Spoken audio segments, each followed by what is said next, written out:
Le Seigneur soit avec vous. Lecture de l'Évangile de Jésus-Christ selon saint Jean.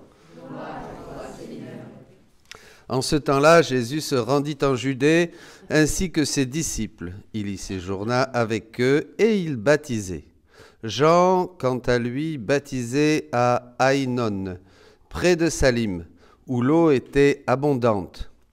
On venait là pour se faire baptiser. En effet, Jean n'avait pas encore été mis en prison. Or, il y eut une discussion entre les disciples de Jean et un juif au sujet des bains de purification. Ils allèrent trouver Jean et lui dirent « Rabbi, celui qui était avec toi de l'autre côté du Jourdain, celui à qui tu as rendu témoignage, le voilà qui baptise et tous vont à lui. » Jean répondit « Un homme ne peut rien s'attribuer sinon ce qui lui est donné du ciel. Vous-même pouvez témoigner que j'ai dit, moi je ne suis pas le Christ, mais j'ai été envoyé devant lui. Celui à qui l'épouse appartient, c'est l'époux. Quant à l'ami de l'époux, il se tient là. Il entend sa voix, il entend la voix de l'époux, et il en est tout joyeux. Telle est ma joie, elle est parfaite. Lui, il faut qu'il grandisse, et moi, que je diminue. Acclamons la parole de Dieu, louange à toi, Seigneur Jésus.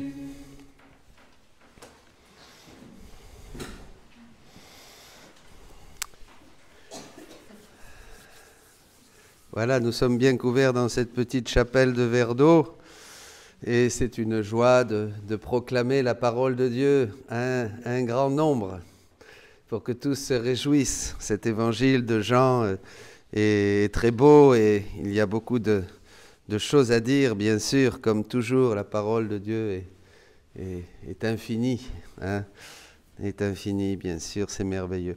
Et alors, dans cet épisode, je vais partir des écrits de Maria Valtorta où vraiment les disciples, c'est Matthias le berger qui était avec Jean-Baptiste et puis qui dit mais alors là celui-là là il baptise maintenant là de l'autre côté du Jourdain en Jordanie et il baptise et tous vont à lui et qu'est-ce que c'est, qu'est-ce qui se passe et il s'inquiète évidemment. Celui qui vient du ciel est au-dessus de tous. Les patriarches et les prophètes disparaissent à son arrivée, car lui est pareil au soleil, qui éclaire tout, et d'une lumière si vive que les astres et les planètes dont la lumière est éteinte s'en revêtent. Et ceux qui ne sont que ténèbres par eux-mêmes disparaissent dans la suprême splendeur.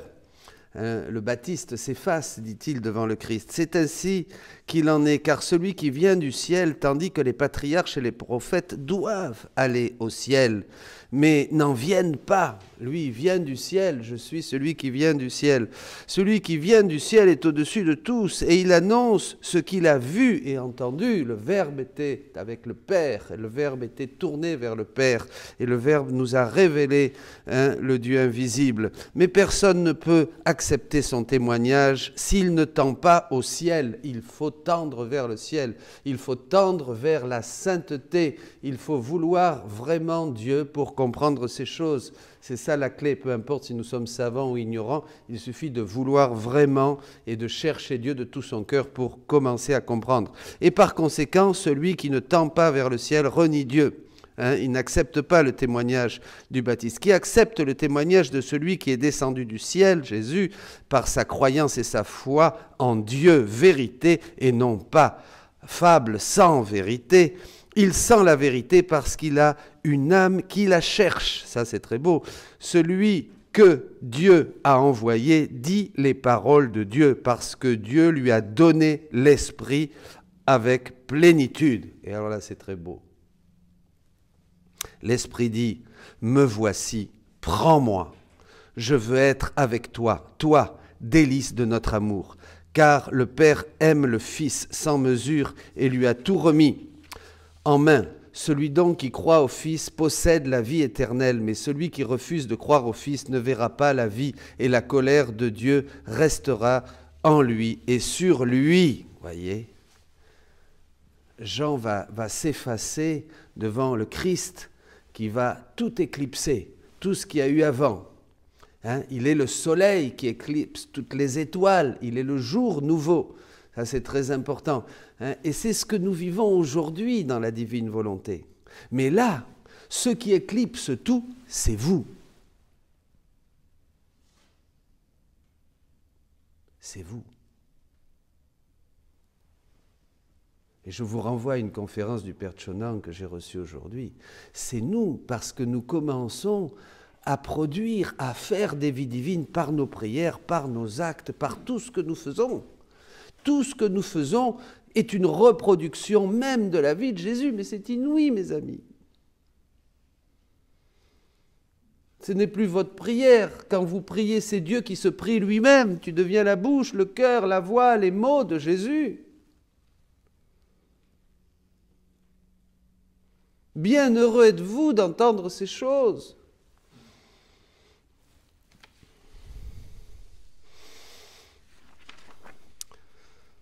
Jésus dit à Louisa, « Et toi, viens dans ma volonté, vis en elle, que la terre ne soit plus ta demeure, mais uniquement moi. » C'est bien ça que nous disait Saint Jean. Il possède Jésus, nous entrons en Jésus. Nous faisons les choses de Jésus. Ainsi tu seras totalement en sécurité. Ma volonté a le pouvoir de rendre l'âme transparente et quand elle l'est, tout ce que je fais rayonne en elle. Si je pense, ma pensée rayonne en son esprit et devient lumière. Et, en tant que lumière, sa pensée rayonne en la mienne. Si je regarde, parle, aime, etc., comme autant de lumière, ses actes rayonnent en l'âme et, de là, en moi.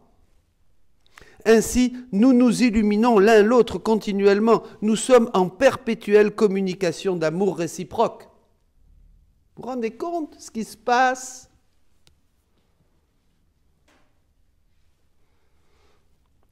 De plus, comme je suis partout, le rayonnement des âmes vivant dans ma volonté m'atteint au ciel, sur la terre, dans l'hostie sacramentelle et dans le cœur des créatures. Partout et toujours, je leur donne ma lumière et elles me retournent cette lumière. Je leur donne de l'amour et elles me donnent de l'amour. Elles sont mes demeures terrestres où je me réfugie pour échapper à la nausée que me donnent les autres créatures. Nous devenons, dit saint Paul, la bonne odeur du Christ et nous répandons le parfum de sa connaissance. C'est là que c'est important. Ce qui a précédé aussi. Oh, comme il est beau de vivre dans ma volonté. Cela me plaît tellement que dans les générations futures, je ferai disparaître toutes les autres formes de sainteté, quelle que soit leur vertu. Je provoquerai la sainteté dans ma volonté qui n'est pas une sainteté humaine, mais une sainteté divine. Cette sainteté sera si haute que, comme des soleils, les âmes qui la vivront éclipseront les étoiles qu'étaient les saints des générations passées. C'est pourquoi je veux purifier la terre, elle est indigne de ses prodiges. Donc voyez, le Baptiste s'efface devant le soleil. Il reconnaît. Eh bien, c'est ça, les autres créatures qui disparaissent devant ces soleils que vous êtes, que nous sommes, parce que c'est une sainteté qui n'est plus une sainteté qui donne des œuvres, mais c'est une sainteté qui donne des vies divines. La sainteté avant, des patriarches et des saints, c'était une sainteté qui donnait des œuvres d'amour méritoires, très belles. Mais maintenant, c'est plus ça. C'est que ce sont des soleils. Nous donnons Dieu à Dieu. Nous donnons des œuvres divines. Un seul, je t'aime dans la divine volonté, dépasse toutes les autres œuvres d'amour de tous les saints réunis, dit Jésus. Une seule prière dans la divine volonté dépasse toutes les prières de tous les saints de tous les temps. Parce que c'est Dieu qui se prie lui-même. Vous comprenez? Dépasse tout l'amour de toutes les créatures réunies. Mais c'est ça que nous donnons, nous, à Dieu, puisque nous devenons dans la divine volonté des petits dieux. Jésus nous donne de faire ses œuvres. Jésus vient et nous donne, quand nous parlons, quand vous parlez, c'est la bouche et les paroles de Jésus. Quand vous regardez, c'est le regard de Jésus. C'est exactement comme dans l'hostie sacramentelle, les choses sont toutes transformées en divin. On fait du divin, on fabrique des vies divines dans tous nos actes, dans les battements de nos cœurs. Tout ce que vous faites dans la divine volonté fabrique des vies divines. Ces vies divines rejoignent le ciel et la terre. Quand vous vous mettez à prier, dit Jésus, le ciel entier, dès que vous dites le Notre Père dans la divine volonté, le ciel entier s'arrête, est en suspens pour vous entendre, parce que c'est Dieu même qui parle, qui prie, qui regarde, qui marche, qui bouge, qui fait.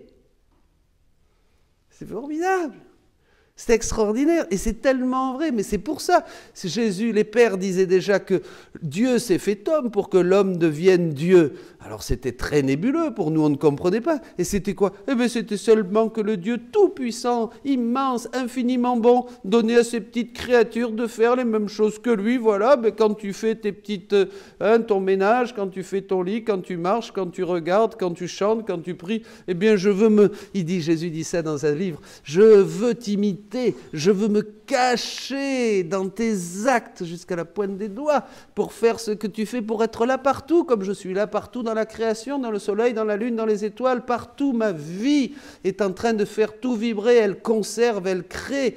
Eh bien, je veux être partout et je veux être encore plus dans ma créature comme je l'étais au début, quand j'étais totalement en Adam, et qu'il était un pur écho de ce que je suis, qu'il répétait complètement toutes mes œuvres, que je pouvais vivre. Dieu cherche des créatures pour pouvoir se mettre dans nos gestes, dans nos paroles, dans nos yeux, et pouvoir étendre son activité dans le royaume, dans le règne matériel. Comprenez? C'est ce qu'il fait dans le Christ. Et le Christ est complètement uni à la divine volonté. Toutes les œuvres du Christ, toutes les œuvres de Jésus-Christ, ses paroles, ses pensées, ses actions, ses pas, tout est prière, tout vibre. Dès que Jésus faisait quelque chose, et que Marie pareil, tout vibrait dans l'univers. Bien sûr, tout était, puisque c'était le Verbe créateur, et donc toutes ces paroles, tous ces gestes étaient touchés, rejoignaient l'acte unique et éternel de Dieu. Eh bien, c'est pareil pour nous, c'est ce que nous faisons dans la divine volonté. Comme nous demandons de vivre, de respirer, de travailler, de prier dans la divine volonté, nous rejoignons l'acte unique et éternel de Dieu et nous faisons les mêmes œuvres que Jésus. Tout le reste n'était qu'une préparation. L'Ancien Testament, les prophètes, Jean le Baptiste, il s'éclipse parce que vient le temps de la rédemption, ça y est, l'agneau de Dieu qui enlève le péché du monde est là.